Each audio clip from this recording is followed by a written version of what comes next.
Dans l'histoire des grands noms qui ont façonné le monde des affaires, de la philanthropie et de la culture juive, la famille Bronfman brille d'un éclat singulier. Cette saga captivante débute avec un jeune immigrant russe déterminé, Samuel Bronfman, et s'étend jusqu'à aujourd'hui, laissant une empreinte indélébile sur la scène internationale.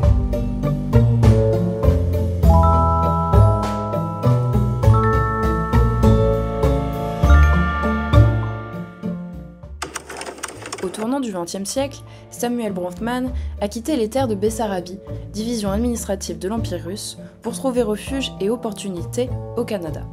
Cet immigrant juif russe a apporté avec lui un esprit d'entreprise débordant et une soif de réussite qui allait devenir la pierre angulaire du futur empire Bronfman. Samuel Bronfman a rapidement pris pied dans l'industrie des spiritueux, créant sa propre distillerie à Montréal et produisant du whisky de qualité exceptionnelle. Il a fondé la Distillers Corporation Limited, DCL, en 1924, ouvrant la voie à la création de l'emblématique marque Canadian Club. Cette division visionnaire a jeté les bases de l'empire à venir. Seagram's devient rapidement l'un des plus grands producteurs de spiritueux au monde. La société est notamment connue pour ses marques de whisky Chivas Regal, Crown Royal et Seagram's Seven. Sam a vu des opportunités là où d'autres n'en ont pas vu. Il a pris des risques calculés, a travaillé extrêmement dur et a consolidé ses acquis. En une seule génération, et malgré le sectarisme et l'antisémitisme qu'il a rencontré tout au long de son parcours, Sam a emmené sa famille d'une ferme isolée dans les prairies rurales de Russie au bastion du pouvoir canadien dans les villes de Toronto et de Montréal. Samuel Bronfman meurt le 15 décembre 1971 à l'âge de 80 ans. Il laisse derrière lui une fortune estimée à 2,5 milliards de dollars. La Distillers Corporation Limited s'est transformée en Seagram Company sous la direction des fils de Samuel, Edgar et Charles Bronfman. Seagram est rapidement devenue une force mondiale de l'industrie des spiritueux, mais la famille n'a pas arrêté son expansion. Le 27 février 2004, Edgar Bronfman a finalisé l'acquisition de Warner Music Corp, marquant ainsi son entrée dans l'industrie du divertissement. Cette diversification audacieuse a consolidé la renommée des Bronfman sur la scène internationale. Bien que leur succès dans les affaires soit incontestable, les Bronfman n'ont jamais perdu de vue leurs racines et leur identité juive. Ils ont fait preuve d'un engagement inébranlable envers la communauté juive mondiale. Appelé le « roi du whisky » en Amérique, Samuel Bronfman ne fut pas seulement un brillant homme d'affaires. Il s'avère également un important philanthrope et leader communautaire juif.